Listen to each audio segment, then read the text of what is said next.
guys! So ever since I posted my video telling you guys I was transferring colleges, and ever since I have transferred, I've been getting an overwhelming amount of comments and DMs and just questions from you guys asking me how I did it, what I did, tips and tricks, and I haven't been answering any of those just because I figured it would be the most helpful to just film an entire video about what I did to transfer.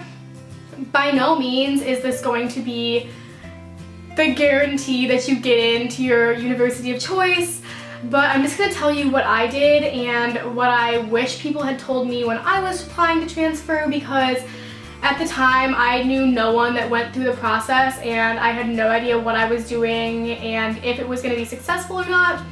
So there are some things that I wish I had known. Anyways, I just thought this video would be helpful. I know some of you guys may not be interested, but for those of you that are, here it is. Quickly before I get into the video, if you're not following me on social media, you guys totally should. It's super personal. I keep my social media like very personal rather than like businessy, YouTubey. So if you guys want to see me more on like a day-to-day basis, you guys can totally follow me on Instagram or Twitter or Snapchat or anything. I'm gonna put them all in the description box. And if you're not subscribed to my channel, please subscribe. I do lots of college videos like this one, but I also do fashion videos and lifestyle videos and hair videos and all that kind of stuff. So you guys should totally subscribe if you aren't already. Oh, by the way, it's game day today, so that's why I'm wearing a jersey. Okay, so I'm just gonna give you a little bit of background information. If you want to see the video where I talked about why I was transferring, exactly where I was transferring from and everything, I have a whole video about that. I will link it down below. But I am going to go into a little bit of a backstory just in case you guys are new to my channel and you have no idea what I'm talking about. So basically, I attended Loyola Marymount University in Los Angeles for my freshman year of college.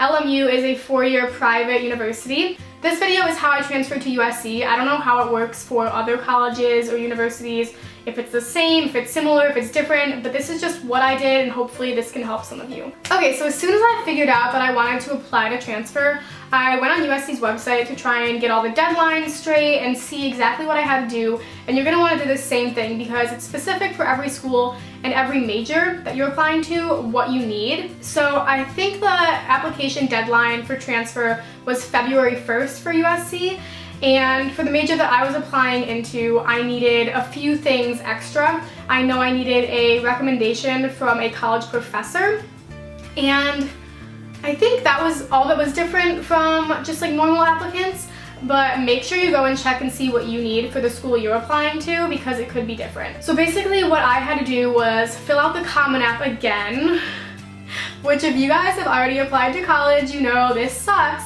but I had to fill it out again. It was basically the same thing except some of the questions were different, you know, obviously because you're transferring.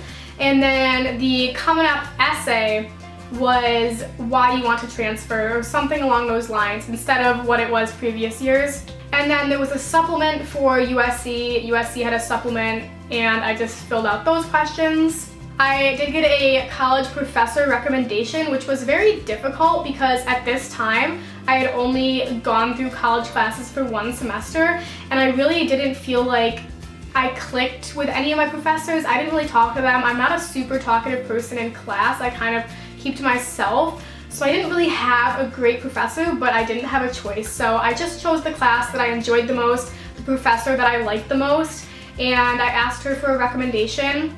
If it's possible, I would recommend getting your recommendation letter from a professor that's in your desired major, because I'm a communication major and I didn't get my letter from a communication professor. I got mine from a sociology professor just because at the time I didn't feel like I would get as good of a recommendation from another professor.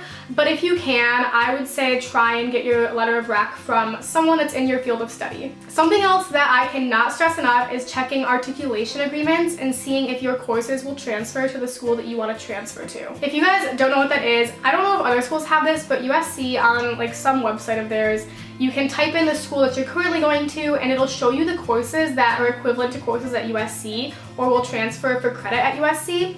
So I didn't know about this obviously my first semester because I didn't know I was going to want to transfer.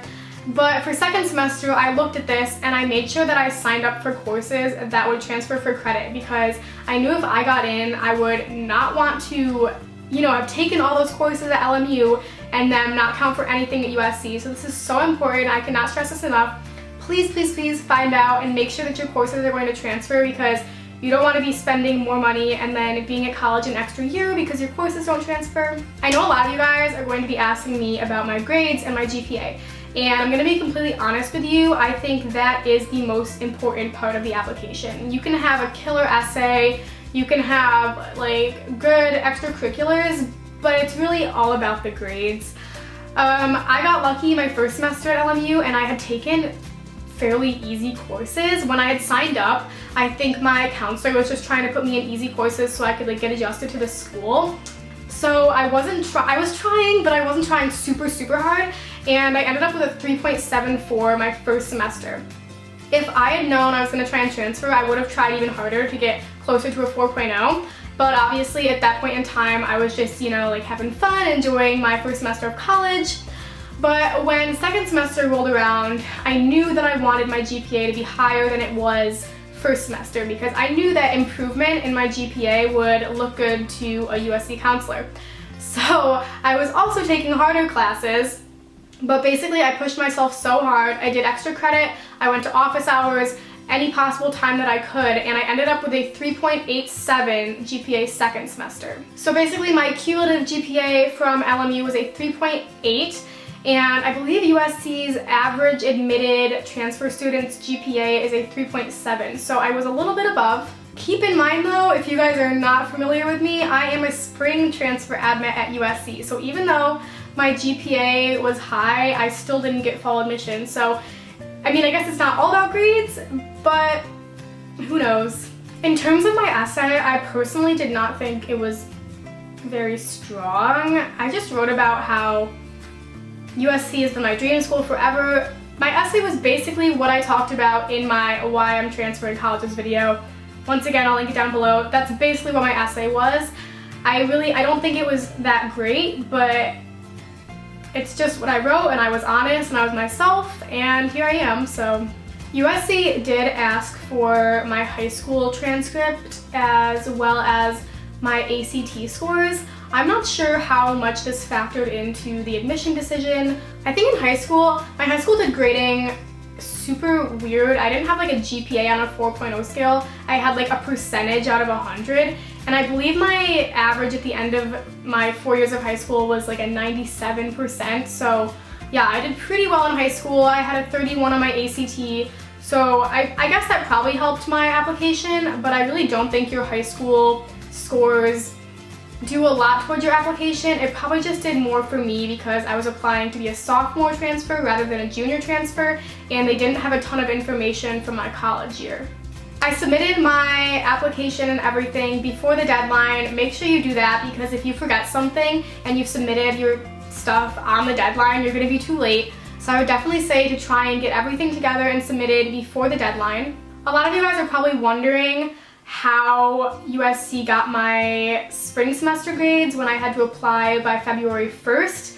So actually what happened is they waited until the end of my spring semester, and then they sent me a letter in the mail and in my USC portal, and they were like, hey, we want to see your spring grades. So I had to send them a copy of my spring grade transcript, and that's why it took me so long to hear back from them. They were reviewing that. So basically I got through the first cuts, I would assume, and then they wanted to see how I did in the spring semester. I don't know if they do this for everyone, but I knew they were going to do this for me because I only had one semester of grades to show them. I know that if you're transferring as a junior, they might not ask for this because you have more grades and more years of college to show them. But for me, I knew they were going to ask for my spring grades, so that's another reason why I kicked it into gear spring semester. I think the last thing that I kind of want to touch on / end on is don't assume that you're going to get in. And I don't want to be like a Debbie Downer, and maybe the school you're transferring to isn't competitive or whatever, but you don't want to put all your eggs in one basket. I know I still paid for housing at LMU because I didn't know if I was going to get into USC, and I didn't want to be left with nowhere to live. Luckily, I did get in, but like I said, I know you want to hope for the best, but you also have to prepare for the worst. So yeah, just don't assume you're going to get in. I really hope you guys do get in, but just be prepared. I think that's everything I wanted to say in this video. Once again, if this is the first video you've watched of mine or you know nothing about what happened with my transfer experience or process, totally watch the video, link down below. It'll clear a lot of things up. If you guys have any more questions about transferring or my experience, totally leave them in the comments. I'll try and answer them. Or if you guys are reading comments and you see a question that you can answer, feel free to answer it. That'd be great. If this video helped you out or if you liked it, please give it a thumbs up. I love you guys so much and thank you for watching. Bye!